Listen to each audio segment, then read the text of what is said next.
आप सभी को मेरा नमस्कार। आप लोगों को मैं कक्षा 8वीं के विज्ञान के कुछ महत्वपूर्ण प्रश्न बता रहा हूँ जो आपकी परीक्षा में आ सकते हैं। तो सबसे पहले देखते हैं, धातु और अधातु में अंतर लिखिए। तो देखिए यहाँ पर दिख रहा है धातु और अधातु में अंतर। धातु विद्युत के सुचालक होते हैं तथा अधातु विद्युत के कुचालक होते हैं। धातु सामान्यतः ठोस होते हैं, अधातु भंगुर होते हैं। धातु में धात्विक चमक पाई जाती है, अधातु में धात्विक चमक नहीं पाई जाती। ठीक है। संक्रामक रोग किसे कहते हैं? ऐसे रोग जो एक रोगी से दूसरे रोग में आसानी से फैलते हैं उसको संक्रामक रोग कहते हैं, जैसे कोरोना, सर्दी बुखार। ठीक है।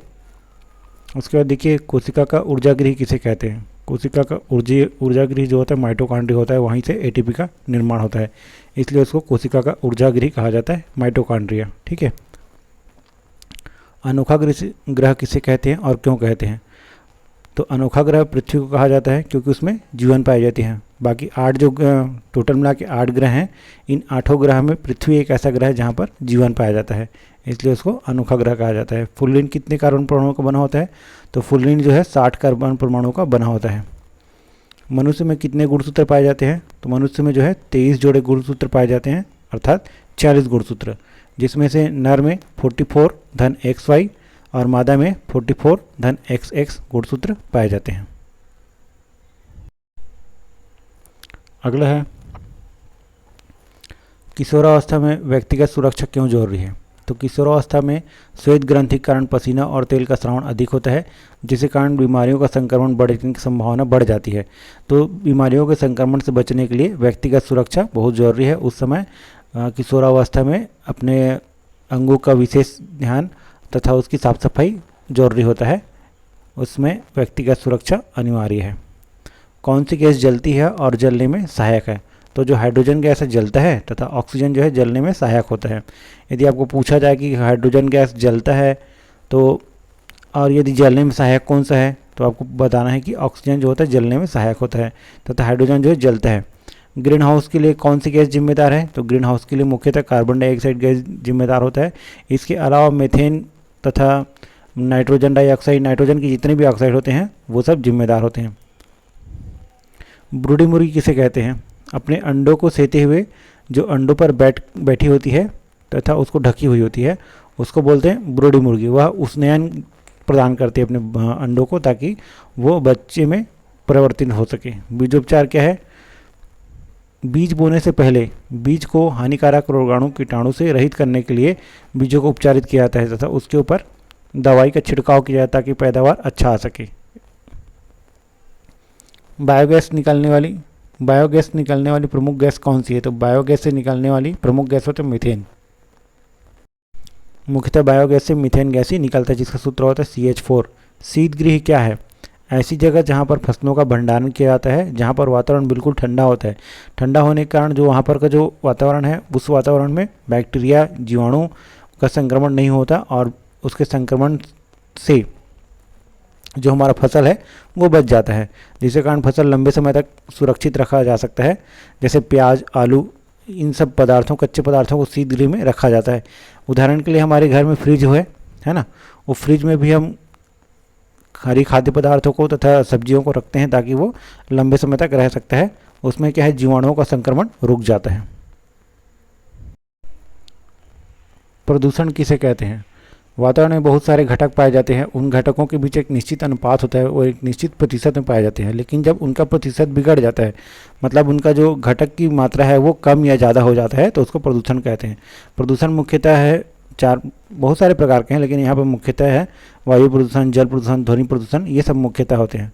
अगला देखिए, पादप कोशिका और जंतु कोशिका में अंतर लिखिए। तो पादप कोशिका और जंतु कोशिका पहले चित्र बना लीजिए, है ना। देखिए यहाँ पर दिख रहा है पादप कोशिका और जंतु कोशिका का चित्र, है ना, और उसके बाद फिर अंतर स्पष्ट कर सकते हैं आसानी से। देखिए पादप कोशिका में क्लोरोप्लास्ट पाया जा रहा है और जंतु कोशिका में नहीं पाया जा रहा है।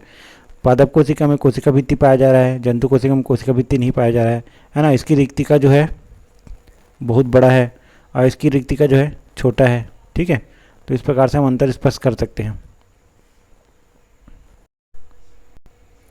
अगला प्रश्न है, निकट दृष्टि दोष किसे कहते हैं? सचित्र वर्णन कीजिए, है ना।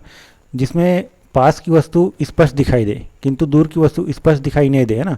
ध्यान रखिए, निकट दृष्टि दोष का मतलब ये होता है कि पास निकट की वस्तु स्पष्ट दिखाई देगा और दूर की वस्तु स्पष्ट दिखाई नहीं देगा। तो इसमें देखिए जो प्रतिबिंब होता है वो पहले ही बन जा रहा है। देखिए यहाँ पे प्रतिबिंब पहले बन जा रहा है, तो प्रतिबिंब पहले बने इसलिए इसके अवतल लेंस का उपयोग किया। देखिए यहाँ पे क्या लेंस लगाए हैं, अवतल लेंस। अवतल लेंस का उपयोग करके जो प्रतिबिंब है उसको रेटिना पर बनाया जा सकता है। तो इसका निवारण के लिए हम लोग अवतल लेंस का उपयोग करते हैं। विटामिन क्या है, इसकी कमी से होने वाले रोग बताइए। तो ऐसे रासायनिक पदार्थ, कार्बनिक रासायनिक पदार्थ जो भोज्य पदार्थ में उपस्थित होते हैं बहुत कम मात्रा में, लेकिन उसकी कमी से हमारा शरीर पूरी तरह से प्रभावित होता है। तो उसकी कमी को दूर करने के लिए हम लोग हरे साग सब्जी का सेवन करते हैं और विभिन्न प्रकार के पदार्थों से हमको विटामिन की पूर्ति होती जाती है। तो हम मुख्यतः देखिए यहाँ पर vitamin A, B, C, D है ना, तथा इनकी कमी से होने वाला प्रमुख बीमारी है। विटामिन ए की कमी से होता है रतौंधी, बी से बेरीबेरी, सी से स्कर्वी, डी से रिकेट्स तथा ई से इम्यून सिस्टम का समस्या आता है। अगला देखिए, कोरोना सर्दी जुकाम के समय मुंह पर मास्क या रुमाल क्यों बांधते हैं, है ना। तो कोरोना के समय हम लोग अक्सर देखिए मास्क लगाते थे तथा सभी को मास्क लगाने के लिए बोलते थे। उसका कारण ये है कि उससे संक्रमण कम हो जाता है, संक्रमण फैलता नहीं है, तथा एक दूसरे का मास्क या रुमाल का उपयोग नहीं करना है क्योंकि उससे संक्रमण का खतरा बढ़ जाता है। जिसका मास्क है वही इस्तेमाल करे और उसको अच्छे से उपचारित करे, कीटाणु रहित करे, उसके बाद उसका उपयोग करना चाहिए। ठीक है, रुमाल आदि का उपयोग स्वयं से ही करना है, दूसरे का उपयोग नहीं करना है। दूर स्रोत किसे कहते हैं, सचित्र वर्णन कीजिए। जिसमें दूर की वस्तु स्पष्ट दिखाई देगा किंतु पास की वस्तु स्पष्ट नहीं दिखाई देगा, उसको बोलते हैं दूरदर्शी। इसको निवारण के लिए हम लोग उत्तल लेंस का उपयोग करते हैं। दूर मतलब दूर का स्पष्ट दिखाई देगा और पास का स्पष्ट दिखाई नहीं देगा। देखिए चित्र में बनाए हुए हैं, दूर का वस्तु क्या होता है, स्पष्ट दिखाई देता है ना, पास की वस्तु स्पष्ट नहीं दिखाई देता। उसके लिए लाल रक्त कोशिका और हस्याकार रक्त कोशिका में क्या अंतर है। तो जो लाल रक्त कोशिका होता है वो गोल होता है और हंसियाकार रक्त कोशिका होता है वो हंसियाकार का हो जाता है। ठीक है, इस प्रकार से हंसियाकार का हो जाता है और जो लाल रक्त होता है वो गोल होता है इस प्रकार से। अच्छा, लाल रक्त कोशिका का जो जीवन काल होता है 120 दिन का होता है और जो हंसियाकार का जो होता है 20 दिन का होता है, मात्र 20 डेज। इसलिए जिनको हंसियाकार रक्त होता है उनको बीच बीच में रक्त की पूर्ति की जाती है, बाहर से उनको रक्त लेना पड़ता है। फसल कितने प्रकार के होते हैं, फसल मुख्यतः 3 प्रकार के होते हैं, खरीफ, रबी और जायद, है ना। खरीफ में आएगा आपका धान, गेहूं, रबी में आएगा आपका, उसके बाद जायद, है ना। ये 3 प्रकार के फसल होते हैं।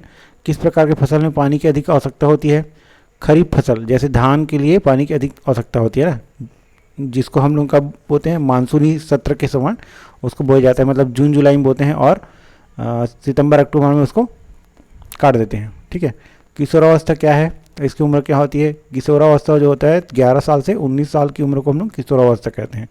तो किशोरावस्था में क्या क्या परिवर्तन होते हैं, आवाज़ में परिवर्तन होना, शरीर में द्वितीयक लक्षण का आना, श्वेत ग्रंथि का निर्माण और हार्मोन्स के प्रभाव, ये प्रमुख लक्षण होते हैं। अगला, उत्कृष्ट धातु किसे कहते हैं, उदाहरण से ही समझाइए। तो उत्कृष्ट धातु किसे कहते हैं, ऐसे धातु जो आसानी से वायु, अम्ल और क्षार से क्रिया नहीं करते, जैसे कि सोना, चांदी, टाइटेनियम, ये उत्कृष्ट धातु होते हैं, ये आसानी से क्रिया नहीं करते हैं। मनुष्य की श्रव्य सीमा कितनी होती है, तो मनुष्य की श्रव्य सीमा होती है 20 से लेकर 20,000 हर्ट्ज होती है ना, HZ हर्ट्ज। ठीक है, हर्ट्ज बोलते हैं उसको, आवृत्ति का मात्रक है।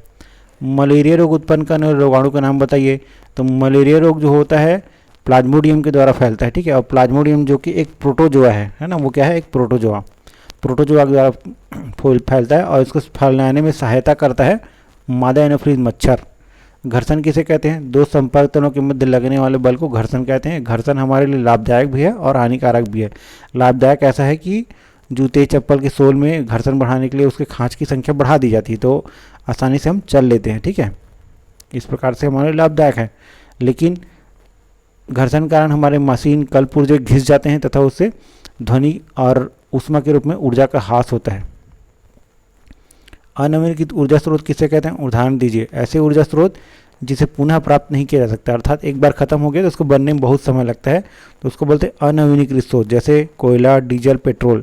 भोजन को ताज़ा रखने के लिए किस गैस का उपयोग किया जाता है, भोजन को ताज़ा रखने के लिए नाइट्रोजन गैस का इस्तेमाल किया जाता है। जैसे कुरकुरे चिप्स में जो हवा भरी होती है वो नाइट्रोजन गैस होती है ताकि वो बहुत दिनों तक सुरक्षित रह सके। अम्ल वर्षा में कौन से अम्ल होते हैं, अम्ल वर्षा में नाइट्रिक अम्ल और सल्फ्यूरिक अम्ल होते हैं। धातु संचरण किसे कहते हैं, धातुओं में जंग लगना, ये जंग लगने की जो प्रक्रिया होती है उसको बोलते हैं संचारण प्रक्रिया। तो धातु जैसे जो लोहे में जंग लगना एक प्रकार के संचारण है। ठीक है।